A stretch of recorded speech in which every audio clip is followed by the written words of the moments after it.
Well, welcome everybody. It's good to see folks out here. I'm going to talk for a little bit and then I'm going to turn it over to David and then Jotricia. Thank you all for coming out. Happy Black History Month. Even though we know that Black history is 365 days of the year, this month we're going to spotlight a few things and we're going to put the spotlight on Appomattox. But I don't know if everybody on this call saw a post that I made on Facebook today, and Appomattox Equality reposted it. But I posed a question, and that question was, what do Beyonce and Appomattox have in common? Is it the banjo? It is the banjo. That is what Beyonce and Appomattox have in common. Good job. Appomattox is the home of the American banjo. The banjo is actually an African instrument. The five-string banjo that most people use here in the United States is based on an African instrument called the banjar. I think that is probably one of the names for it. Joel Sweeney grew up in Appomattox listening to the enslaved Black folks play the banjar. And he invented what we know as the five-string banjo, which is used in country music. So Rihanna Gibbons is featured in Beyonce's new song, Texas Hold'em. And she is a banjoist. And that is what Appomattox and the banjo have in common. And what Appomattox and Black folks in country music have in common. Because country music is Black music. The banjo is an African instrument. Julia, you raised your hand. You have a raised hand. You have a question, Julia? I do have a question. Do we know why it is called the band, or why it was called the banjar? So there's a long line of instruments like the banjo that come from West Africa and then to the Caribbean and North America. And when they came from Western Africa, they had a lot of different names with them, but the banjar was one of them. The bango, the banjo, and so that's from one of those is where the banjo got its name, and it just kind of stuck. There's lots of Black history in Appomattox. As someone who was born and raised in Appomattox and still has family there and goes back there very often, I get two questions when I tell people I'm from Appomattox. One, they're like, where is that? I've never heard of that. And I tell them, if you were awake in your American history class or took U.S. history, because everybody, I don't want to take for granted that everybody took U.S. history, you would have heard of Appomattox. And people ask, well, isn't that just a state park or a courthouse? They think Appomattox was an actual courthouse. It was not. But the second most question that I get is, Black? Yes. I'm here to tell you that yes, we do. We've been in the Appomattox since its inception. And a lot of times in this country, we talk about freedom and enslaved folks having freedom. People think of Juneteenth. And I remember I didn't hear about Juneteenth until I was well into my adulthood and living in Delaware, and they were celebrating Juneteenth. And I was like, what is that? And when I found out what it was, I wondered why I had never heard Juneteenth and didn't know what it was. And then later on in my adulthood, I realized it's because the Emancipation Proclamation went into effect January 1st, 1863. Most enslaved people in this country were not freed until the Civil War ended on April 9th, 1865. And Black folks were in Appomattox were actually the first to be freed after that because we were there. And so it makes sense that I didn't hear about Juneteenth because folks in Galveston did not hear about that until a while later in June. Black folks in Appomattox were the first to hear about that. So our Freedom Day is actually April 9th. And I also just want to point out that there are lots of Freedom Days actually across the country. It's not just Juneteenth. It's not just April 9th. While I am very happy that Juneteenth is a national holiday, it is not the only Freedom Day in the United States. And something else to know about Black history in the United States, I mean, in Appomattox specifically, is that it often gets overshadowed by the surrender. You know, people say Appomattox, if they even know what Appomattox is and what happened there, they don't stop to think about the enslaved people that were there, that were enslaved, but also fighting for our freedom. David's going to talk a little bit more about that. But there's lots of things from the banjo to Fanny Berry who gave an account of being enslaved in Appomattox County for the WPA, to lots of other Black history. There's tons of Black history in Appomattox. And another important thing that I want to point out about Appomattox is genealogy. For any of the Black folks here, if you've done any genealogy, you know that lots of Black people, unfortunately, hit what's called the 1865 wall, that we can't really trace our genealogy past 1865. And that is because there were no records of us. We were not citizens of this country until the 1870 census. So our names were not recorded. Some folks get lucky and they're able to find other historical documents that include their relatives, but as far as anything official is concerned, and something that good folks at the Appomattox Courthouse National Park, they recorded all of the names of all of the Black folks in Appomattox in 1865. But also, you can go and work with those folks, and they will help you find your people. I was able to trace my people back past 1865, and I found my third great grandfather named Daniel Johnson, who was born in 1796. He actually lived to be 104, and so he did show up on one census in 1904. But he's also written about in some books about Appomattox. But also, Appomattox is a really small place, and so, by your last name, a lot of folks can trace their history, and the park is very much willing to help you with that. I think Jotricia has some similar personal experiences about being able to find her people like that. And so if you're connected to Appomattox and have a familial tie to Appomattox, I bet you we can probably get you at least to 1865, if not beyond, for a lot of folks. And so those are some fun Black history facts about Appomattox and some reasons that folks should learn about Appomattox beyond the surrender and how Beyonce is connected to Appomattox. That is my introduction. I'm going to turn it over to David Wooldridge. He's going to talk to you in more detail about some of the stories from Appomattox and a website that we have coming up. And David, over to you. All right. Well, thanks. Good evening, everybody. How's everybody doing? Thank y'all for being here. I know almost all y'all personally. Those of y'all that I don't know yet, I will, I'm sure, soon, eventually. Thanks for being here.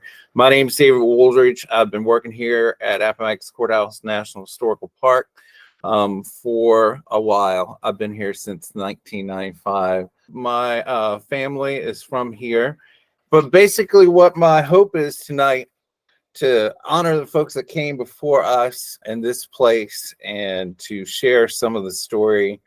There are some amazing stories of folks that lived here, that loved here, that fought here, that died here. And we have a treasure trove of stories that talk to and speak to specifically to Black Americans, not just from Appomattox, but specifically to Black folks who have family or who have ancestors who were here, but also to all people. I mean, these stories that we're going to talk about tonight are human stories. And if you are a person who doesn't have a heart of stone, then you are going to be moved by some of the stories that you hear here in this place. So, welcome to this program.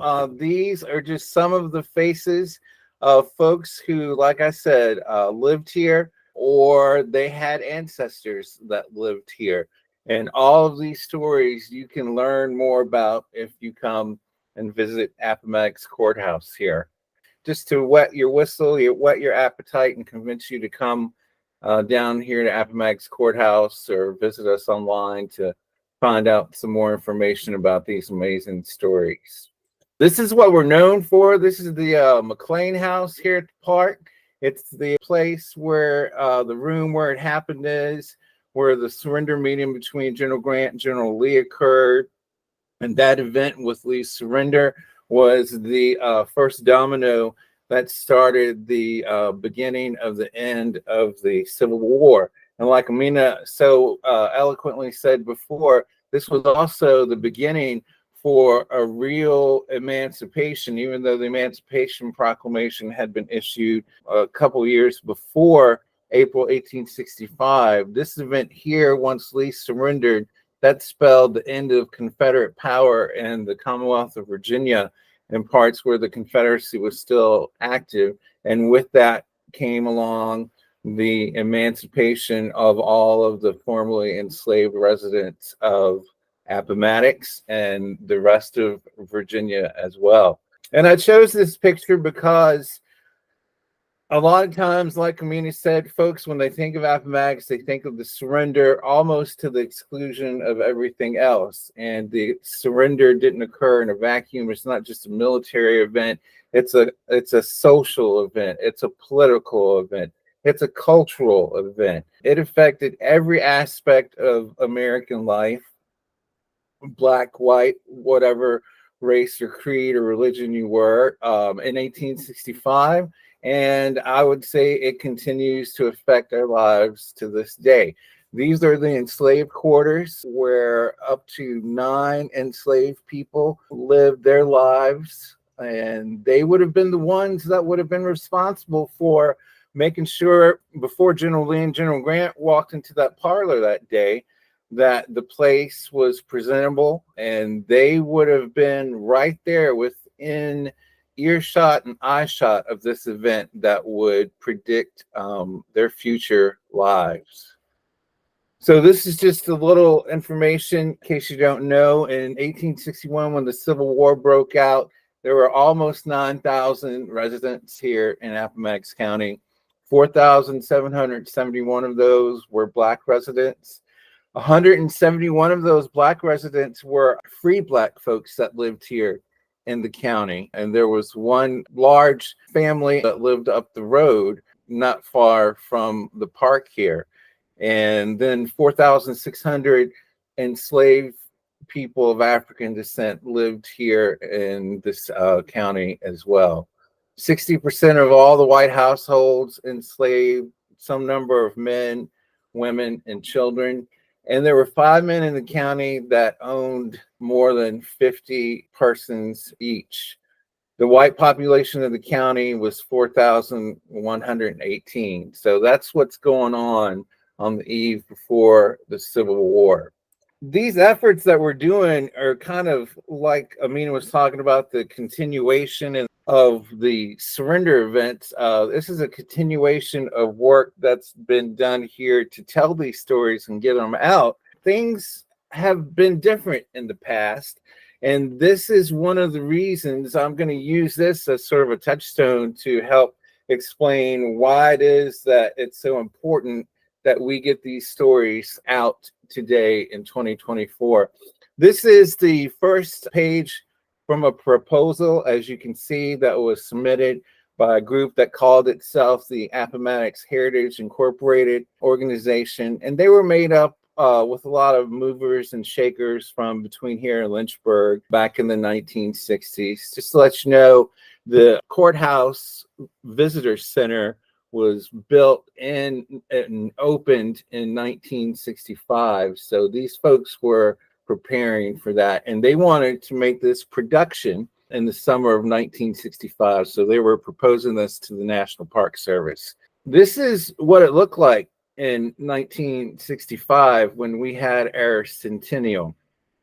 And back in 2015, we had our sesquicentennial, and we wanted to make sure that it wasn't so monochromatic at this place when this event happened, this memorialization. Here in this audience, you definitely would have seen more Confederate flags in this park in 1965 than you would have African American citizens, residents of this county or this country. And we wanted to change that. Here it is again, the petition to create a program that the Appomattox Heritage Group put forth. This is the production. The production here is, the purpose of it is tell the story of old Appomattox Courthouse from the tavern in 1819 all the way up to community life after it was established as a county in 1845, up until that day when fame was thrust upon it in April of 1865. And they go on in here to talk about how no one person will write the script. There'll be some famous historians. And if you see in that second paragraph where it's necessary to invent townspeople, incident dialogue to put flesh on the bones to make the drama playable, they want to do it with reverent respect for fact and fitness.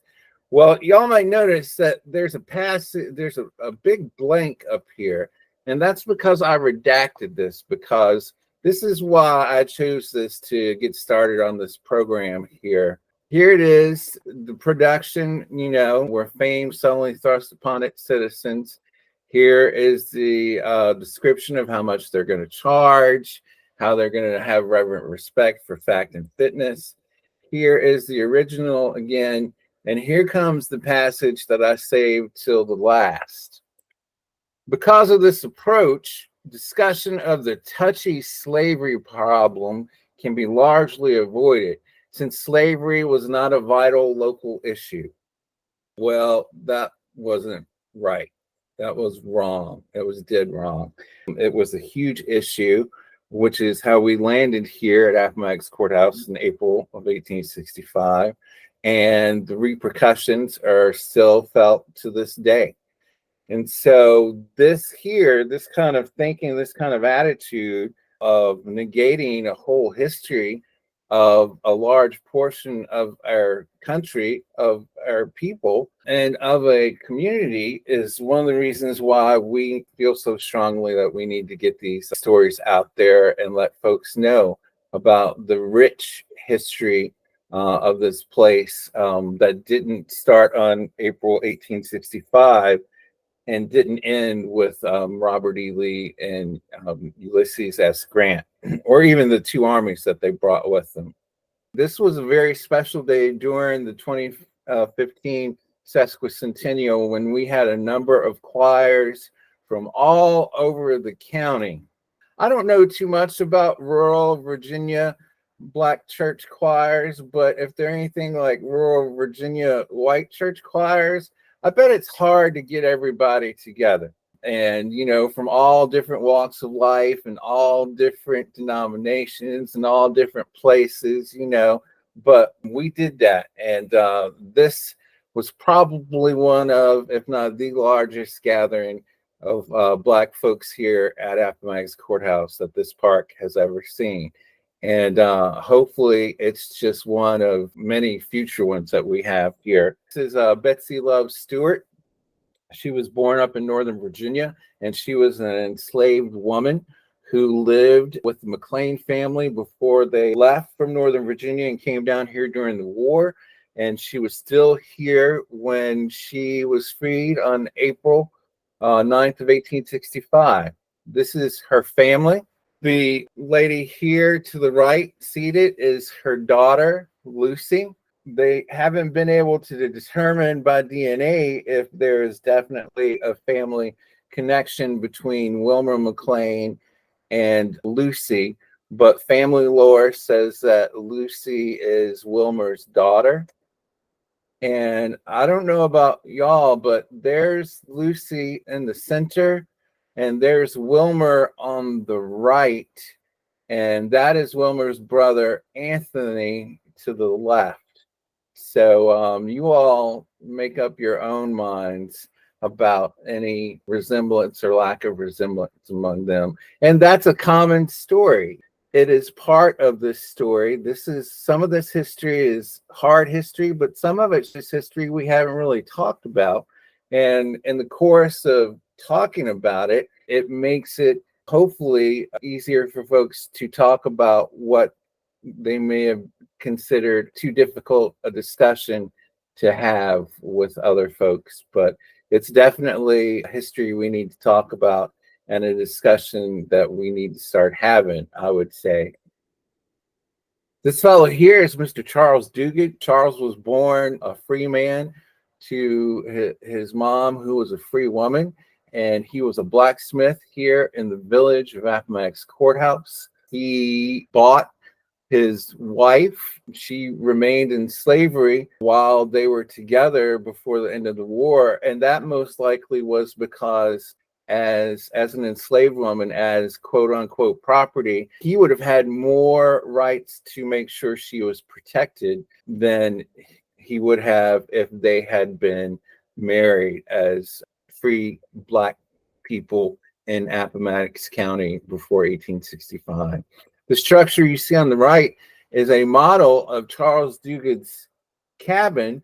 He owned a couple of buildings and his blacksmith shop just across the road from the McLean house.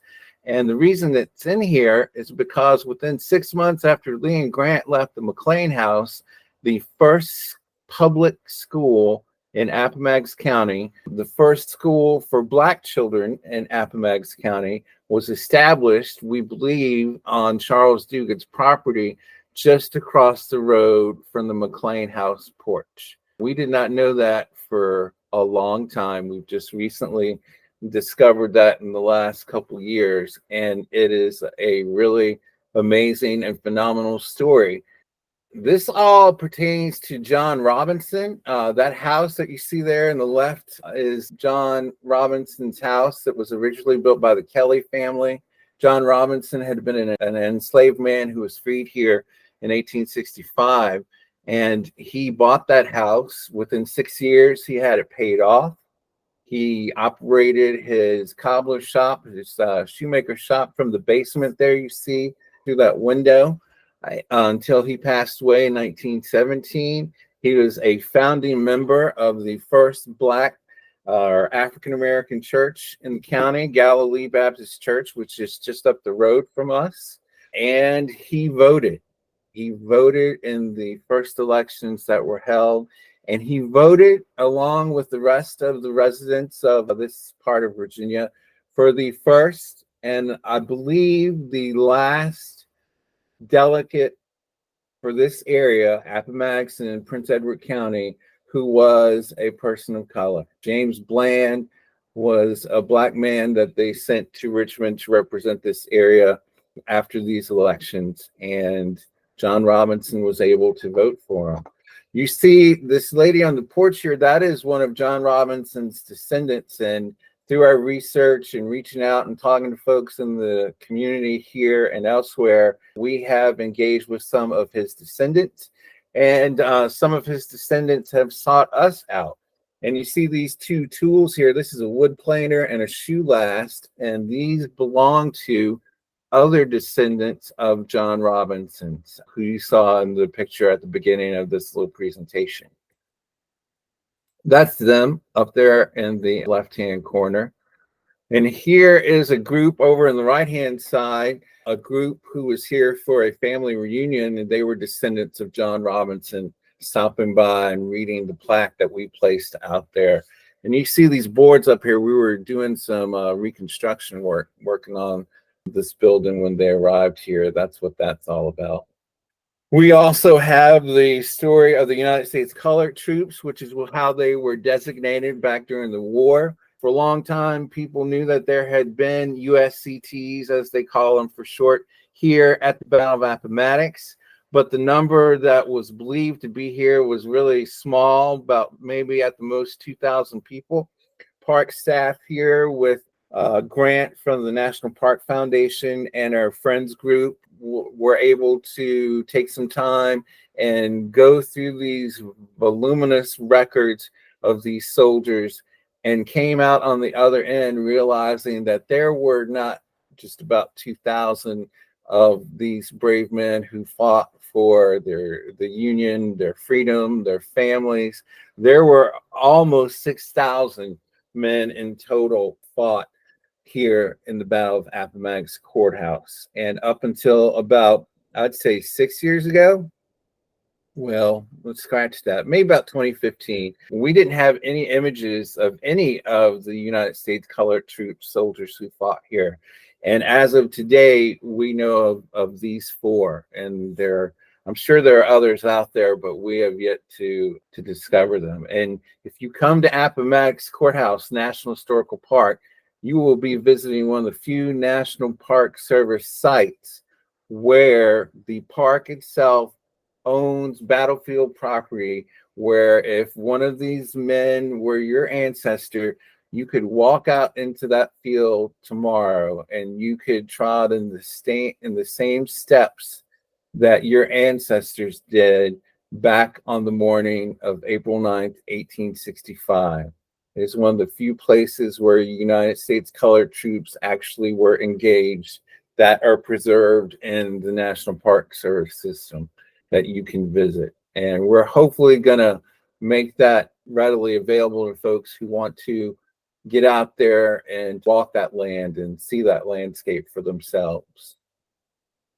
Speaking of soldiers, I don't know if y'all know these fellows, but they are part of the Harlem Hellfighters that were the most decorated unit in the United States Army during World War I. As you can see, they were all African-American unit, and they went to France, and they were very much beloved by the French people for the fighting that they did on their behalf and on behalf of all freedom-loving people over there. They came back to the United States, and some of these men eventually became part of Camp 1351. This is a civilian conservation corps camp. If y'all don't know about the CCC, they were a project during the Depression to help put Americans back to work doing municipal projects like building buildings, parks. Holiday Lake down the road here was built by another camp. And some of these fellows here in Company 1351 came here to Appomattox in 1941 and helped to build this park. They did things like clearing the McLean House site. If any of you all have ever been down here and you've seen the McLean House, this is what it looked like when the Park Service got here and commenced to working on the site. And these men that you see there are some of the men in Company 1351 clearing this jungle of a thicket so that they could reconstruct the McLean House there. These are some of those very same men that are acting as archaeologists. These men did the lion's share of the archaeology work that was done at the McLean House site. They were guided and supervised by Park Service archaeologists, but they are doing the work right there. And this is a picture of them. You'll see our very first superintendent, Hubert Gurney, right there. But this is the CCC along with park staff and others who raised the first flagpole in this park. That building that they're in front of is the Clover Hill Tavern. That building was most likely built with mostly enslaved labor in 1819. And in 1941, here are these Americans, colored veterans of the First World War, and they were helping to invent this park.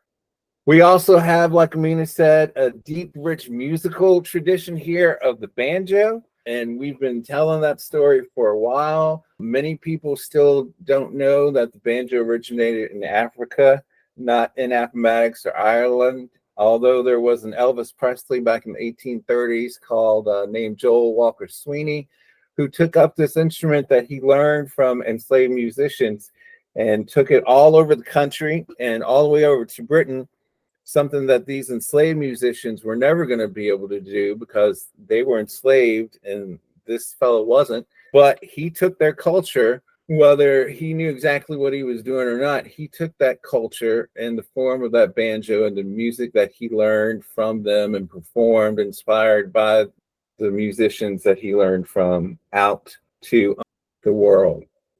We have had a banjo festival out here at Appomattox for years. This fellow here is Don Flemings. He is one of the founding members of the Carolina Chocolate Drops, which Rhiannon Giddens was in. They were all African-American string band, which would have been real commonplace in the rural parts of not just the South, but throughout the United States back in the day. Rural string bands played for square dances and all kinds of dances, and they were black and white.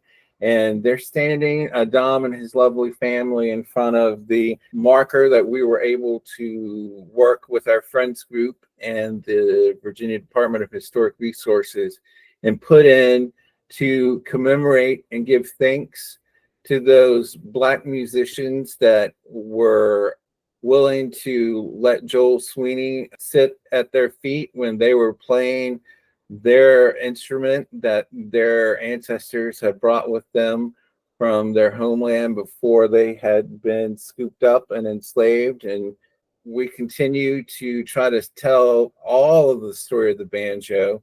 And we have an audio station down here by the river that actually features Dom's voice and an original song he created for us on this audio station that talks about the banjo. A lot of historic park sites during the Civil War era or during the era right before, during, or after the war really struggled trying to tell or get into the history of Black residents, enslaved or free. And we have a number of stories, including that of Hannah Reynolds, who was an enslaved woman who was left behind in what became the battlefield at Appomattox Courthouse on the morning of April 9th, 1865. And she was struck through the arm by a shell. For years, we thought she immediately passed away.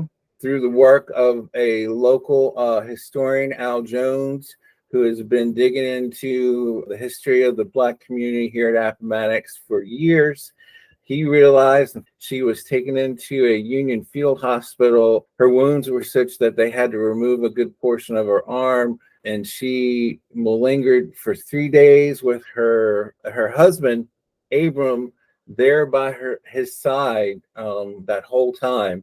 And the chaplain who was there tending to folks in the hospital said he didn't know which was the more pitiful sight, her with her wound or him with his wailing.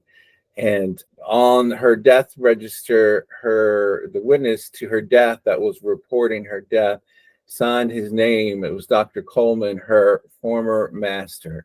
And this is a funeral that we had, a period type funeral that we held for her back in 2015 when we had our big anniversary then, to make sure that we told her story and that we got it out there. And as far as we know, she may have never received a proper burial, and we don't even know where she's buried today. But the wagon is taking a representative coffin up towards the west into the setting sun, which is appropriate, towards the house where she was when she passed away. And you'll see the bags along the road. Starting that year, almost every year since, we have had a luminary program during our anniversary events in April, where we have in the past lit up to 4,600 luminaries to identify or to represent the 4,600 enslaved folks who were emancipated. This is something that I've been working on my own for a couple years. Hopefully, eventually, it will make its way into the official website of the Park Service here. Over the years, I've been doing a lot of research. I realized that I just needed to start making it available to anybody and everybody who is interested in this, because I'm a firm believer that the more you know, the more you want to know. The more we know about one another and ourselves, the more fulfilled our lives can be as individuals and together. The address is simply black@appomattox.com. And we're also working on some other things. There's a little something I want to show you all here. We've been working on the idea, the concept of Footsteps to Freedom for a while. This is not ready for prime time. It is in production, but just to give you a little teaser, each of these sites here eventually will be part of a brochure or some media or some handout that you can use to visit all these sites and then some throughout our 1,700 acres of the park and learn about some of these amazing stories that happened here. Thank you for joining us for Black at Appomattox. We hope you will share this video. We hope you've learned something. Please give us a thumbs up on YouTube.